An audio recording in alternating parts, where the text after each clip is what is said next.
हजुर साथीहरू स्वागत छ तेज नेपाल युट्युब च्यानलमा म DB थरुको तर्फबाट साथीहरू आजको भिडियो हेरिरहनु भएको छ तपाईले हैन यहाँ आज चाहिँ हामी यो पिक्चरबाट कसरी त्यसमा क्रिएट गर्ने भन्ने विषयमा छ तपाईले नेपाली अथवा इंग्लिश जुन शब्द लेखे पनि हुन्छ त्यसमा चाहिँ हामी कुनै पनि पिक्चरहरू सेट गर्न सक्छौं मैले चाहिँ आज यो फोटोशप 7.0 बाट चाहिँ म हजुरहरुलाई देखाउने छु यो फोटोशप एकदमै राम्रो छ यो क्रिएट गर्नको लागि फोटोशप ओपन गरौँ जुनै पनि फोटोशपबाट पनि हुन्छ मैले अहिले देखाउन लागेको चाहिँ फोटोशप 7.0 हो म यसलाई ओपन गर्छु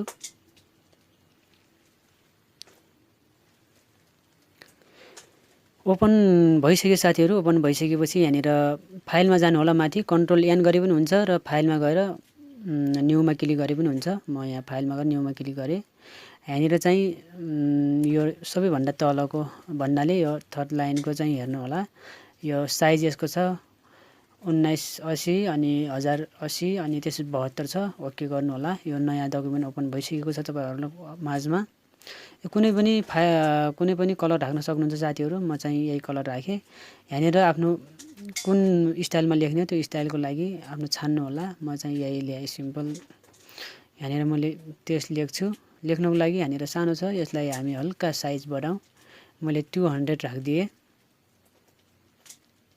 कलर ब्ल्याक नै होस् मैले फोटोशप लेख्छु साथीहरु यहाँनिर तपाईले जुन जे लेख्दा पनि हुन्छ तपाईको इच्छा हो हैन तपाईको विचार कन्ट्रोल टी गर्नु होला यसलाई चाहिँ ठुलो साइज गर्नु होला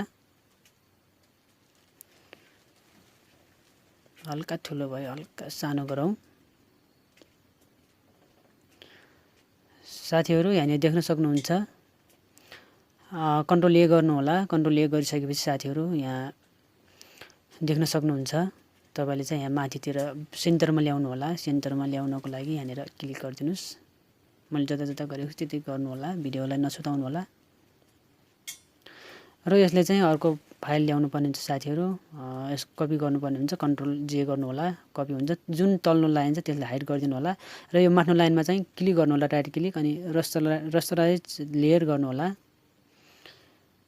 यो गरिसक्नु भयो भने साथीहरु यहाँबाट एउटा हामीले लाइन ल्याउनु पर्ने हुन्छ लाइन टुलमा जानु होला यहाँनिर देख्न सक्नुहुन्छ लाइन टुलमा गइसकेपछि साथीहरु यहाँनिर तान्नु हामी लाइन तान्नु पर्ने हुन्छ किनभने लाइन तानेन भने साथीहरु हामीले चाहिँ यो एउटै फोटो सबै टेक्स्टमा सबै शब्दहरुमा चाहिँ क्रिएट हुन्छ यहाँनिर लाइन हामी लिन्छौं हेर्न सक्नुहुन्छ यो लाइन चाहिँ बाहिर पनि देखिएको छ यसले बाहिर नदेखाउनको लागि के गर्नु होला साथीहरु यहाँ यो लाइन चाहिँ बाहिर देखिरहेको छ यो लाइन बाहिर नदेखाउनको लागि चाहिँ यहाँनिर यो यतातिर क्लिक गर्नु होला त्यसपछि यहाँ लक गर्दिनु होला यो लकमा चाहिँ क्लिक गर्नु होला किनभने लक हुन्छ लक भइसकेपछि यो अलि सानो भएको छ यो सानो भयो यसले चाहिँ हल्का साइज दिउँ यो माथिबाट यो 1 मा चाहिँ 3 मा राख्दिउँ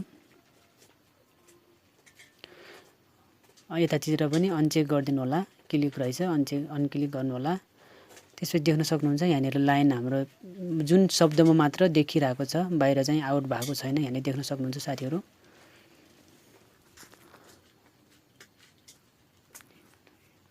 म यो भिडियोलाई हल्का फास्ट गर्छु किनभने हजुरहरुलाई पनि दिक्कत नहोस् हजुरहरुलाई डिस्टर्ब नहोस् म यो सबै यसैगरी जता कट गर्नुपर्ने तपाईले पनि त्यति कट गर्न सक्नुहुन्छ मैले आफ्नो स्टाइलमा चाहिँ कट गर्छु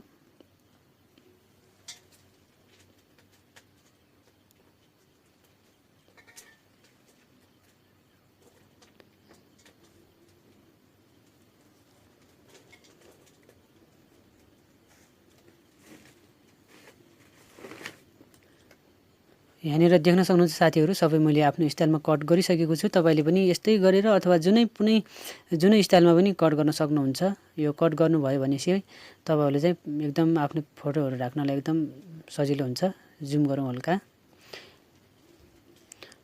यहाँनिर एउटा सिलेक्ट गरौँ साथीहरु देख्न सक्नुहुन्छ यहाँनिर जुन कट गरेको छ त्यसमा मात्र सिलेक्ट भएको छ त्यसमा चाहिँ हामी सबैमा आफ्नो फोटोहरु अथवा जुनै पनि फोटोहरु राख्न सक्छौं फोटोहरु ल्याऊ म इमेज लाइब्रेरीमा गएर यो सबै कन्ट्रोल ए गरेर मैले सबै यो फोटोशपमा लागे ड्र्याग गरेर देख्न सक्नुहुन्छ सबै आइसकेको छ साथीहरू। यहाँनिर एउटा फोटो चुज गरौँ। यहाँनिर कन्ट्रोल ए गर्नु होला साथीहरू। सर्वप्रथम ध्यान दिनु होला, कन्ट्रोल ए गर्नु होला, त्यसपछि कन्ट्रोल सी गर्नु होला, अनि त्यसपछि कन्ट्रोल डब्लु गर्नु होला, अनि यहाँनिर कन्ट्रोल शिफ्ट अनि भी गर्नु होला। त्यसपछि आइसक्यो कन्ट्रोल ए गर्नु होला। ए गरिसकेपछि तपाईलाई यहाँनिर यस्तो खालको देखाउँछ, अनि सानो गर्नु होला। तपाईले जसरी राख्न मन लाग्छ त्यसरी राख्न सक्नुहुन्छ साथीहरू। यहाँनिर मैले यो एउटा यसरी राख्दिए। यहाँनिर ध्यान दिनु होला साथीहरू, जुन त्यसमा चाहिँ त्यहीमा क्लिक नगर्नु होला। यहाँनिर जुन लेयर छ लेयरको चाहिँ तल्लो भागमा चाहिँ क्लिक गर्नु होला।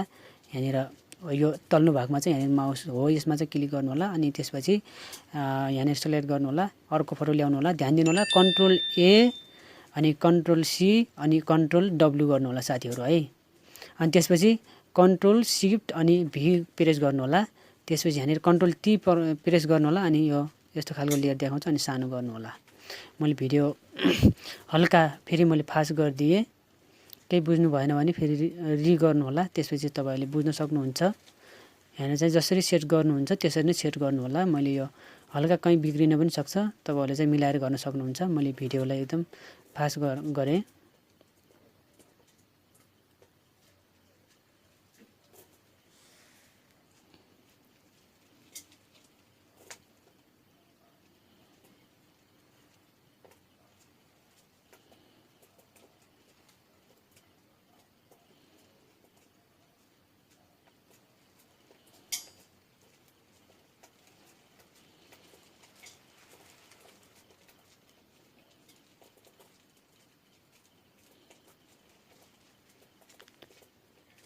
यहाँनिर देख्न सक्नुहुन्छ साथीहरू, सबै मेरो यो फिट भइसकेको छ।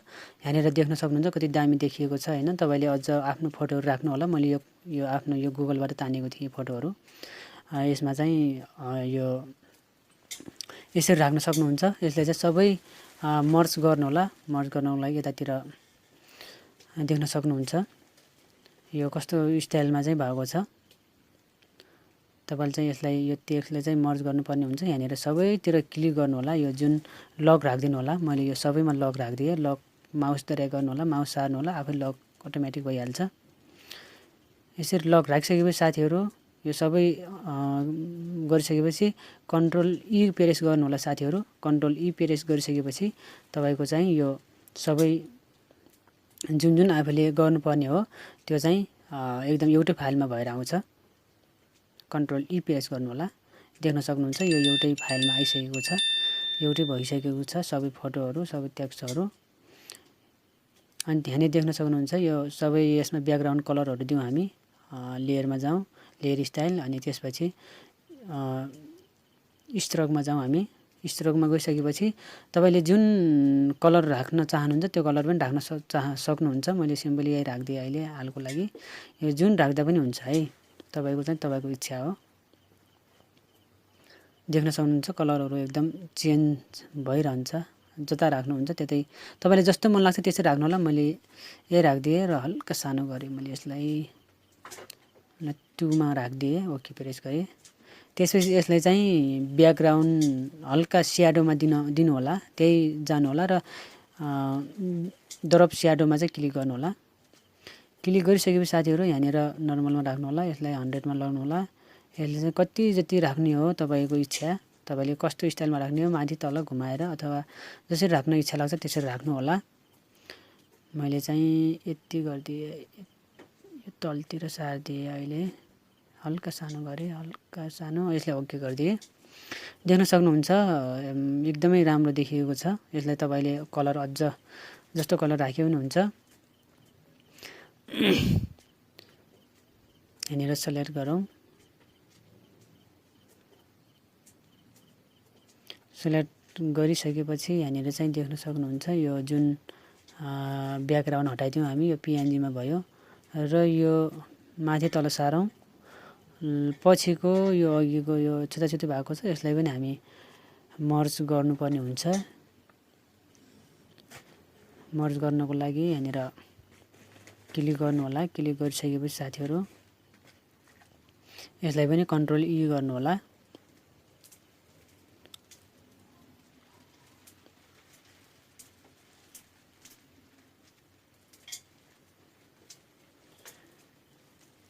सबै सेलेक्ट भइसक्यो।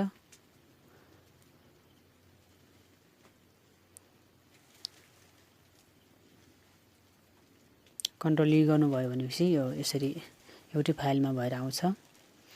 यो तपाईँले ब्याकग्राउन्ड कलरलाई अहिले हामी हटाइदिएका छौँ। यहाँनिर देख्नुहुन्छ यो फ्री भइसकेको छ। यसलाई जुन जतातिर लगे पनि हुन्छ।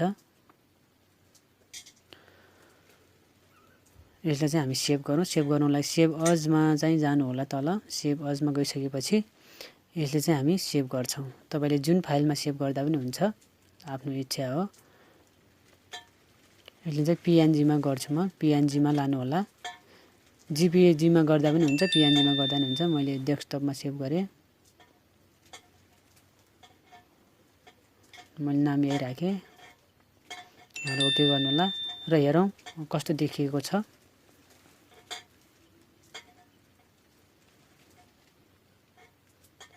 हाम्रो यहाँ सेभ भएर आइसकेको छ साथीहरू। यसले हेरौँ। ल हेर्न सक्नुहुन्छ साथीहरू, यो पिएनजी फाइलमा चाहिँ भएको छ। यसले चाहिँ तपाईँले जुनै पनि फाइलमा तपाईँले लान सक्नुहुन्छ सजिलो तरिकाले। तपाईँहरूलाई भिडियो कस्तो लाग्यो साथीहरू, जस्ताको त्यस्तै कमेन्ट गर्नु होला। भिडियो मन पर्ने सेयर गर्नु होला। बिन्ती बिसाउन चाहन्छु च्यानललाई सब्स्क्राइब गर्नु होला साथीहरू। अर्को भिडियोको प्रतीक्षामा बस्नु होला। हवस् त, धन्यवाद।